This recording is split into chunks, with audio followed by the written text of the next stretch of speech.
Hello students, Standard 8, lesson number 1, crop production and management. At first, what is the meaning of the crop production? When a farmer grow the seed inside the soil, then this is the first method.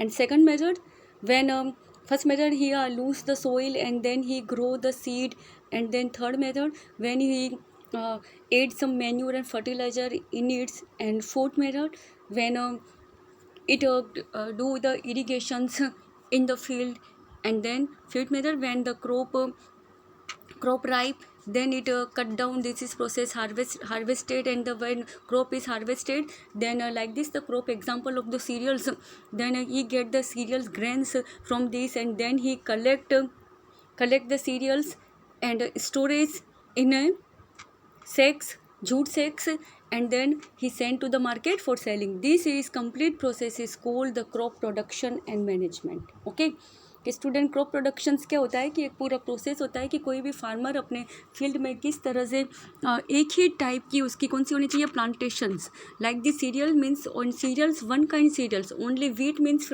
Wheat a large scale when he grow one type of plant और one type of any production of the plant, then this is called the crop production. एक large scale पे के लिए एक farmer अपने large field के अंदर एक ही टाइप की किसी भी प्लांट की, चाहे वो सीरियल ग्रो करना है, चाहे उसको वेजिटेबल या फ्रूट उसका प्लांटेशंस करेगा, तो वह उसको किस तरह से पूरा सीजनल, अगर 4 मंथ का है तो सीजन तक किस तरह से वो उसका हार्वेस्टिंग करने के प्रोसेस से सॉइल लूज करते वहाँ से लेकर हार्वेस्टिंग के प्रोसेस तक जो कंप्लीट होता है वो क्रॉप प्रोडक्शन कहलाता है. Management when after he get the like his product of the plant, then he sell it into the market. This is called the management. किस तरह से उसका प्रोडक्शन होता है, कैसे होता है, वो पूरा प्रोसेस हो गया आपका crop production and management. Okay, now the agriculture practices. Agriculture practices means according to there are there this is not possible that that wheat is grow every time and like this, and the cabbage is grow every time. This is not, because they are the seasonal crops. They are particular atmosphere which is suitable for this, they grown only this season. So types of they are divided into the 2 crops. Okay यहाँ पे crops क्या होता है कि cultivated होता है एक large scale के अंदर, वो कहलाता है crop. Large scale is compulsory. Okay, the plants of the same kind, मैंने आपको बोला ना सेम काइंड का ही होना चाहिए. Cereals means cereal, rice means rice, and pulses, any pulses like this, moong means moong. Okay, large scale cultivated only in one place, and large scale, this is called the crop. And here is example I already gave you, and according to this these are also grow in the particular season, and these seasons are called 2 types of crop, kharif crop and rabi crop. उसकी जो seasons होती है जिसमें उसको enough का favourable conditions मिलती है, उसी में पर्टिकुलर जो क्रॉप होती है उसको ग्रो की जाती है. Kharif is divided into 2, kharif crop and rabi crop. Okay, kharif crop which is grown only in the rainy season, only in rainy season, this is kharif crop, and this rainy season is up to the June to September. An example, maize, soybean, groundnut and cotton, these are kharif crop. And rabi crops, it is grown only in winter season, and winter is October to March. And example is wheat, gram, pea, mustard and linseed. Understand that according to this season the crops are 2 types. Why we don't grow the paddy in winter season? Because paddy want the loads of water, so it is grown only in rainy season. Particular crop के लिए एक अच्छे environment की, किसी में water की कम ज़रूरत हो तो वह समर में ग्रो करेंगे, किसी या विंटर में करेंगे, जिसमें ज़्यादा ग्रो हो तो रेनी में.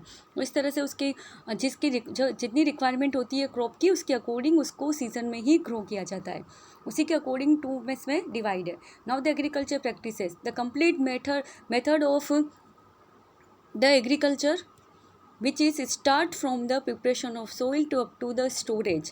हाँ, जब कोई फार्मर किसी भी क्रॉप को ग्रो करता है तो पहले सोइल का प्रिपरेशन करता है, फिर सीड को सो करता है, उसके अंदर मैन्यूर्स होते हैं वो फर्टिलाइज़र को ऐड करता है, फिर इरीगेशन मतलब वाटरिंग टू प्लांट्स, फिर उसको वीड्स जो होते हैं एक्स्ट्रा कुछ अनवांटेड प्लांट्स आ जाते हैं जो उसको हार्म दे सकते हैं उसको रिमूव करता है, फिर वहाँ पर राइप हो जाती है जब उसकी क्रॉप, तो उसको कट डाउन करता है, फिर कट डाउन करने पे जो उसको मिलता है मटेरियल उसको स्टोरेज करता है। जो पूरा प्रोसेस, इसका मेथड जो होता है ये कहलाता है agriculture practices. Understand student? The preparation, first method is preparation of soil. Why it is compulsory preparation of soil?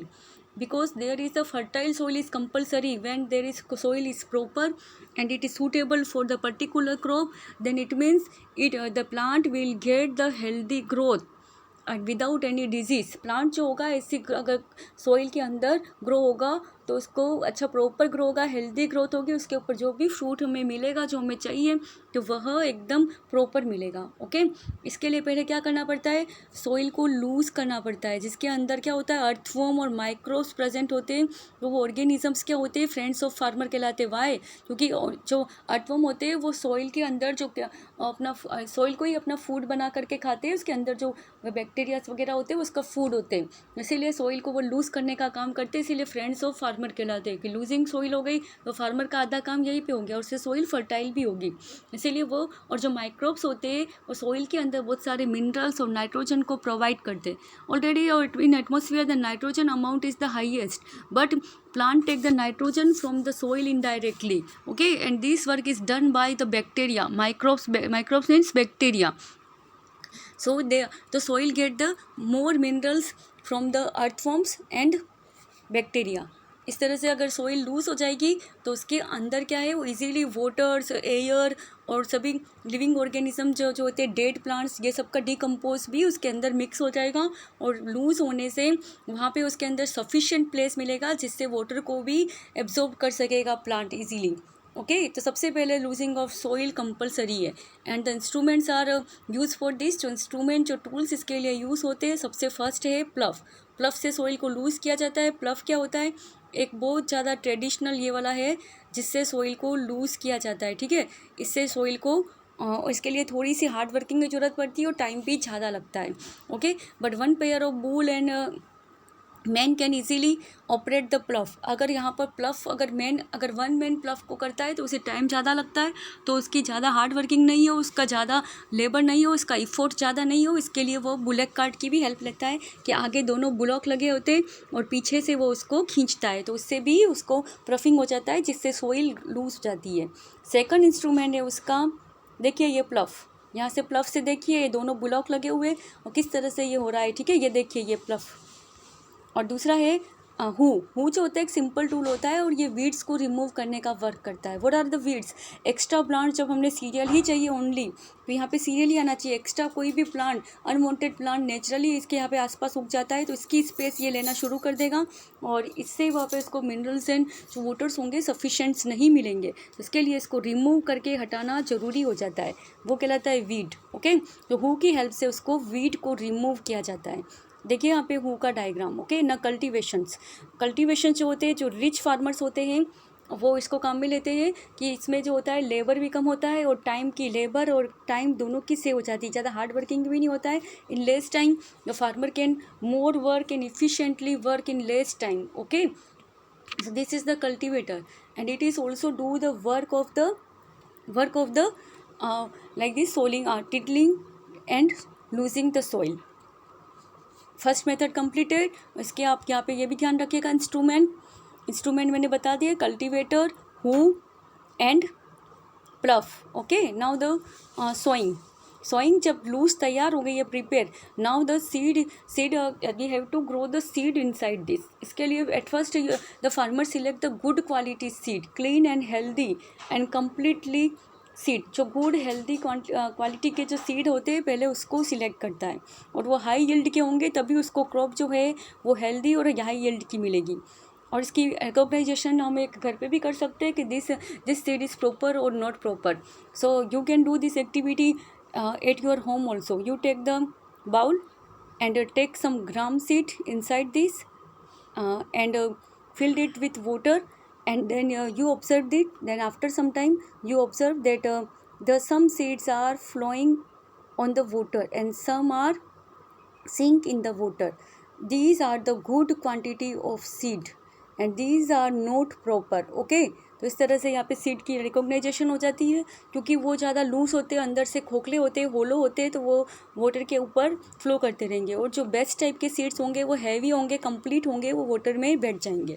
अब इसके लिए जो टूल्स कौन से यूज़ करते हैं, ठीक है, सोइंग के लिए। तो ट्रेडिशनल यहाँ पे देखिए टूल्स, जिस तरह से वहाँ पे प्लफ को यूज़ किया गया था, तो यहाँ पे इसको सीड को ग्रो करने के लिए पहले स्पेस बनाना पड़ता है पर्टिकुलर, और यहाँ पे इस मीडियम में स्पेस बनाना पड़ता है कि यहाँ पे एक प्रॉपर डिस्टेंस पे, इसी डिस्टेंस पर यहाँ पर लेकर के यहीं पे सीड ग्रो किया जाएगा। तो इसके लिए जो इंस्ट्रूमेंट यूज़ किया जाता है वो है ट्रेडिशनल मेथड। इसके अंदर बुलोक होते हैं, उनको लेकर के यहाँ पे ये देखिए इस तरह से यहाँ पे स्पेस बनाया जाता है, ये इस तरह का स्पेस जिसके अंदर सीड को इजीली ग्रो कर सके।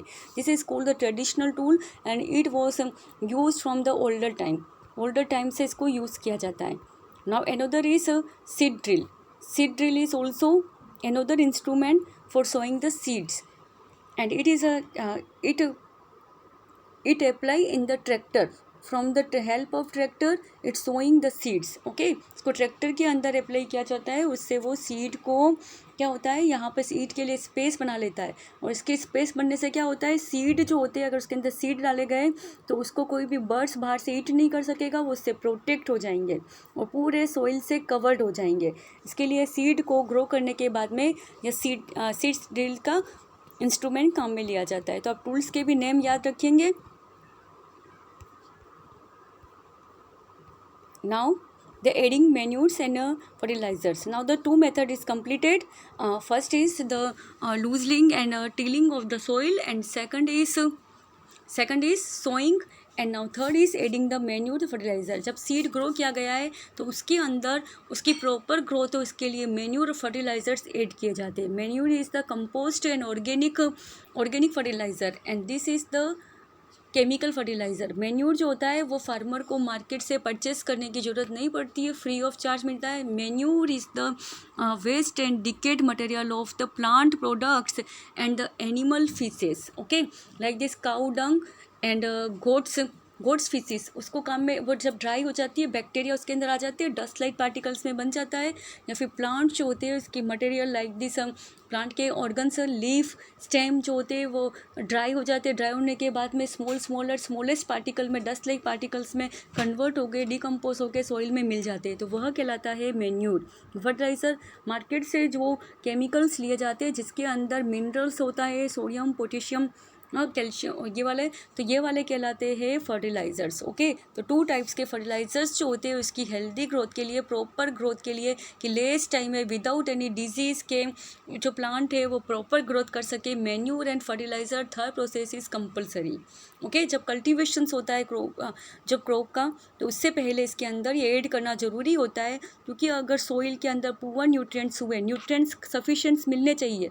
सिर्फ हम खाना खाते हुए इनफ नहीं होता, इसके अंदर विटामिन, प्रोटीन्स भी आना चाहिए। इसी तरह से प्लांट के अंदर भी मिनरल्स होते हैं, जैसे like this phosphorus, potassiums and nitrogen, वो उसके अंदर रिप्लिश हो जाते हैं, सॉइल के अंदर मिक्स हो जाते हैं। और सॉइल में जब वाटर दिया जाता है तो उस वाटर के साथ में मिक्स होकर के प्लांट की जो रूट्स होती है उससे एब्जॉर्ब करके प्लांट के सारे पार्ट्स के अंदर पहुंच जाते हैं, उसको proper growth and healthy growth provide करते हैं। ओके, मैंने आपको बताया था manure is a organic substance and obtain from the decomposition of the plant and waste, animals waste. I already set you decomposition word when bacteria do reaction inside the air and is converted into the soil like smallest particle. This is the decomposition and it is done by the bacteria in organic substances of the waste product of the animal or plant। इसका waste product ही होता है, but ये कितना useful होता है, ये manure के रूप में जो होता है वो कन्वर्ट हो जाता है। डिकम्पोस्ट मैटर जो होता है ऑर्गेनिक मैन्यूर्स होता है।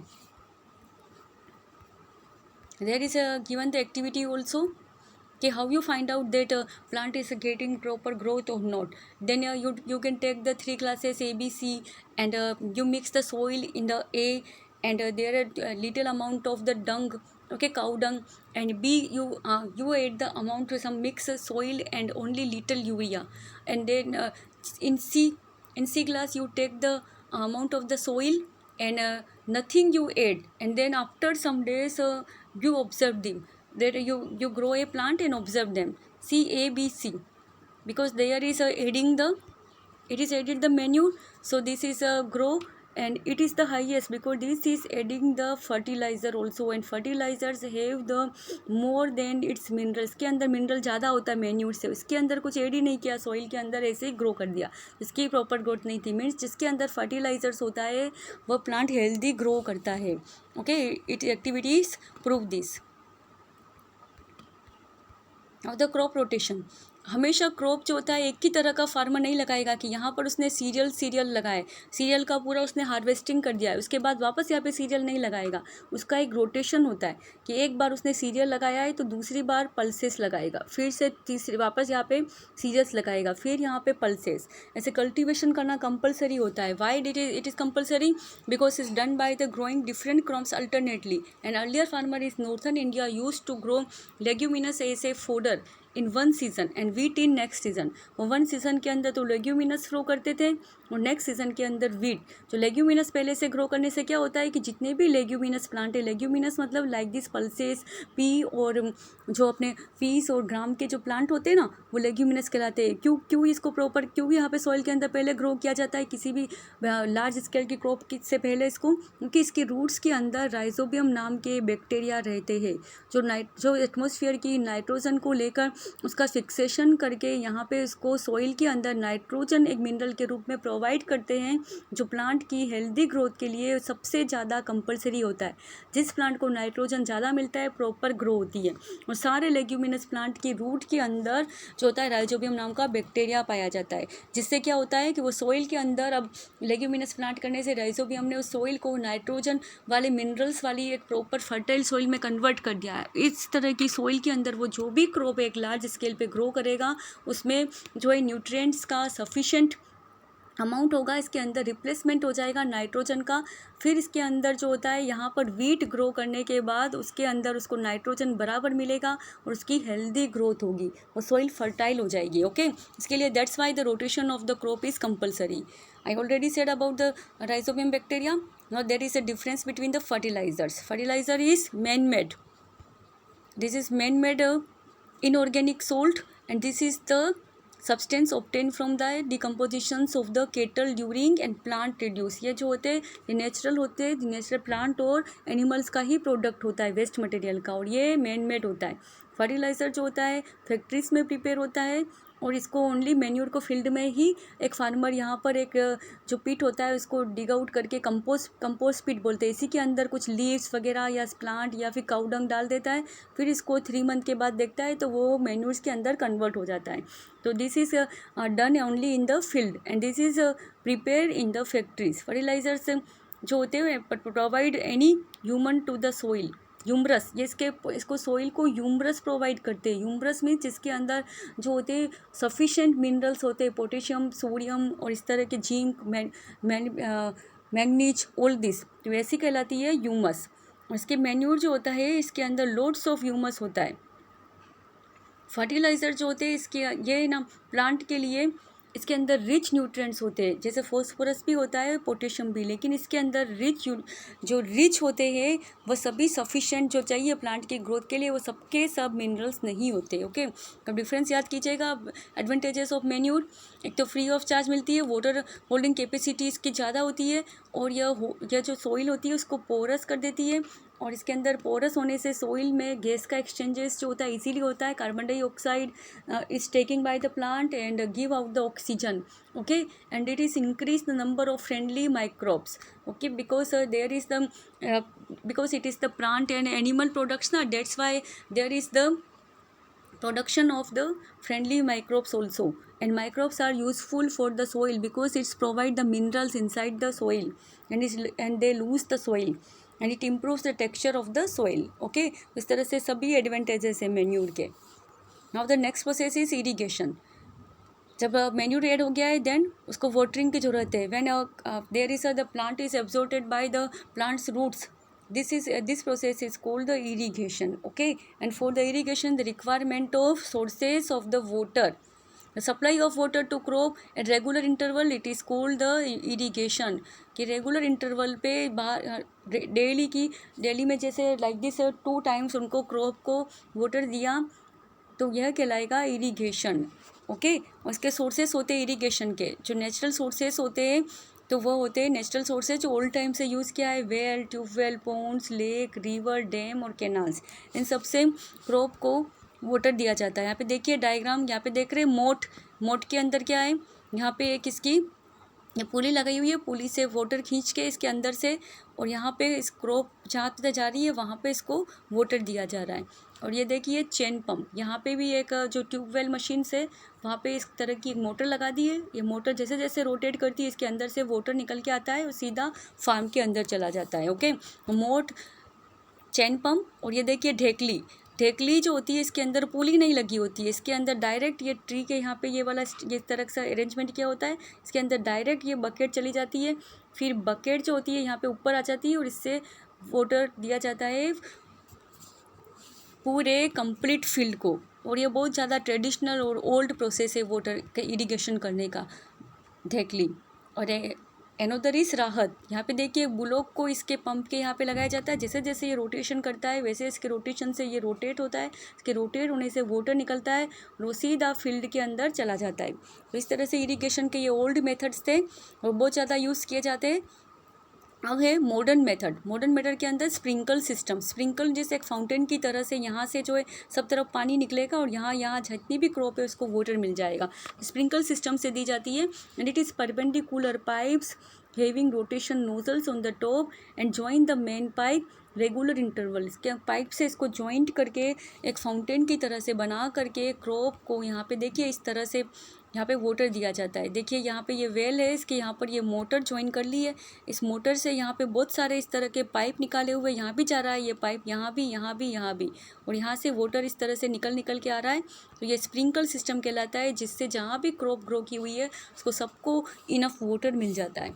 फिर यहाँ पे ड्रिप सिस्टम जो होता है वाटर को सेव करने का बेस्ट सिस्टम है और ये न्यू मॉडर्न टेक्नोलॉजी के अंदर काम में आता है। जहाँ पर वाटर की स्केर्सिटी है, वाटर कम होता है, वहाँ पे ड्रिप सिस्टम, यहाँ पे ड्रॉप देखिए इतनी ये पतला सा पाइप लगाया है, ड्रॉप से इसको वाटर मिलता रहेगा जहाँ पे रिक्वायरमेंट है उसी प्लांट को, ठीक है, धीरे धीरे ड्रॉप बाई ड्रॉप, इससे वाटर वेस्ट नहीं होता है। और जहाँ पे वाटर की स्केर्सिटी होती है उस एरिया में ड्रिप सिस्टम से इरीगेशंस की जाती है। और वो कौन सी टाइप की vegetation, fruit plant vegetables and garden and trees को इससे प्लांटेशंस किया जाता है, वहाँ पे ड्रिप सिस्टम इरिगेशन यूज़ किया जाता है। Okay, now the next process is the protection from the weeds. अब क्रॉप बन के तैयार हो गई है तो इसके आसपास थोड़े बहुत वीड मैंने बताए थे, अनवांटेड एक्स्ट्रा प्लांट, तो वो आ जाएंगे तो इसका प्लेस ये ले लेंगे, इसका फूड भी ये लेना शुरू कर देंगे, तो इससे इसकी हेल्दी ग्रोथ नहीं हो पाएगी, इसीलिए इसको रिमूव करना, हटाना कंपलसरी हो जाता है। ओके, वीड्स क्या है, द अनडिजायरेबल प्लांट्स में grow naturally along with the crop, हम उसको नहीं उगाते फिर भी ज़बरदस्ती के क्या जाते हैं, ऐसे प्लांट वीड कहलाते हैं, जो पूरी एक टाइप की क्रॉप को एक टाइप की क्रॉप को डैमेज कर सकते हैं, इसीलिए इनको रिमूव करना कंपलसरी होता है। इसके लिए थोड़ा अगर केमिकल पहले से इसके अंदर ऐड कर दिया जाए वीडीसाइड, तो वहाँ पे वीड नहीं उगेंगे, और अगर उग भी जाते तो उनको रिमूव करना, थ्रेशिंग्स वगैरह से रिमूव करना जो होता है प्रोसेस किया जाता है। देखिए यहाँ पे कंबाइन है, कंबाइन से इसको थ्रेशिंग, यहाँ पे कंबाइन से इसको यहाँ पे क्या है कि ये देखिए यहाँ पर वीडीसाइड स्प्रेड कर दिया तो यहाँ पर एक्स्ट्रा वीड नहीं उगेंगे, और वीड को रिमूव करने का प्रोसेस जो होता है वीडलिंग कहलाता है। अगर वीड उग भी गए तो उसको रिमूव करना। उसके बाद में नेक्स्ट प्रोसेस देखिए यहाँ पे आ जाता है हार्वेस्टिंग जो है आपका लास्ट प्रोसेस है इसका, ठीक है, एग्रीकल्चर प्रैक्टिसेस का लास्ट प्रोसेस है हार्वेस्टिंग। अब यहाँ पे इरिगेशंस भी हो गया, उसमें वीडीसाइड्स को भी रिमूव कर दिया, अब क्रॉप बन करके पूरी तैयार होगी। हमें सीरियल्स चाहिए, यहाँ पे सीरियल्स की देखिए ये सब आ गई है, इसमें से हमें इसको निकाल के कट डाउन करना है। उसके कटिंग का जो क्रॉप जब राइप हो जाती है तो उसको कट करने का जो प्रोसेस कहलाता है harvesting. Okay, cutting of the crop after it mature, जब मैच्योर हो जाती है, राइप हो जाती है तो, और इसको जो किसी भी क्रॉप को कंप्लीट प्रोडक्शंस करने का जो टाइम ड्यूरेशंस होता है 3 to 4 मंथ होता है सीरियल्स का, ठीक है, सीरियल्स की क्रॉप का। तो ये देखिए हार्वेस्टिंग के लिए इंस्ट्रूमेंट यूज़ किया हुआ है सिक्कल से उसको कटिंग किया जाता है। दूसरा है थ्रेशर। थ्रेशर से अगर यहाँ पे हम इसको सीरियल्स हमने लगाया है और यहाँ पे हमें इस तरह की ये मिलेंगे, तो इसमें यहाँ पे क्या होता है, ये चाफ होता है इसका, ये चाफ के अंदर सीरियल होता है। तो इस चाफ को रिमूव करके ओनली हमें सीरियल्स चाहिए, हमें ओनली सीरियल्स कौन सा, वीट ही वीट चाहिए। उस चाफ को रिमूव किया जाता है, वो प्रोसेस कहलाता है threshing. when the grain is collect from the chaff, otherwise chaff is removed from the grain, this process is called threshing, and for its the instrument is used combine। Okay, combine instruments इसके लिए use किया जाता है। इस तरह से आपका harvesting भी हो गया। अब यहाँ पे हार्वेस्टिंग होने के बाद क्रॉप, रेडी क्रॉप हमें मिल गई है, उसका थ्रेशिंग भी हो गया, उससे हमें ग्रेन्स मिल गए। अब उस ग्रेन्स को वो हमें क्या मिलेंगे, पूरे थोड़े से वेट मिलेंगे, तो उन्हें ड्राई किया जाता है सनलाइट के अंदर, एकदम डार्क सनलाइट के अंदर उन्हें ड्राई किया जाता है। ड्राई करने के लिए उनको कहाँ पे करके रखा जाता है, कि उसको ड्राई करना क्यों कंपलसरी है, अगर उसके अंदर मॉइस्चर हुआ तो वे डेड और डिकेड हो जाएंगे, उसके अंदर फंगस लग जाएगी, या फिर कोई ऑर्गेनिजम्स जो होते हैं वो उसे उसके ऊपर अटैक कर देंगे। तो इसके लिए उसको सनलाइट के अंदर उसको प्रिवेंट, उनको इंसेक्ट्स, पेस्ट, बैक्टीरिया, फंगी, इन सब से प्रिवेंट करने के लिए स्टोरेज करना कंपलसरी होता है। उसके लिए पहले इनको ड्राई किया जाता है, और ड्राई करने के लिए देखिए सिलोस जो है, सिलोस के अंदर स्टोर करके ग्रेन्स को, इसको सनलाइट दी जाती है। फिर सनलाइट देने के बाद में जब ये ड्राई हो जाते हैं, तो इनको इस तरह के जूट सैक्स जो होते हैं इसके अंदर फिल करके फिर मार्केट में सेल किया जाता है। आपके घर पे भी आप देखते हो, या आपकी मदर जो होती है यहाँ पे घर पे लेके आते हैं, मदर फादर इसको, फिर यहाँ पे इसमें से इसका जो होता है फिर फ्लोर बनाया जाता है।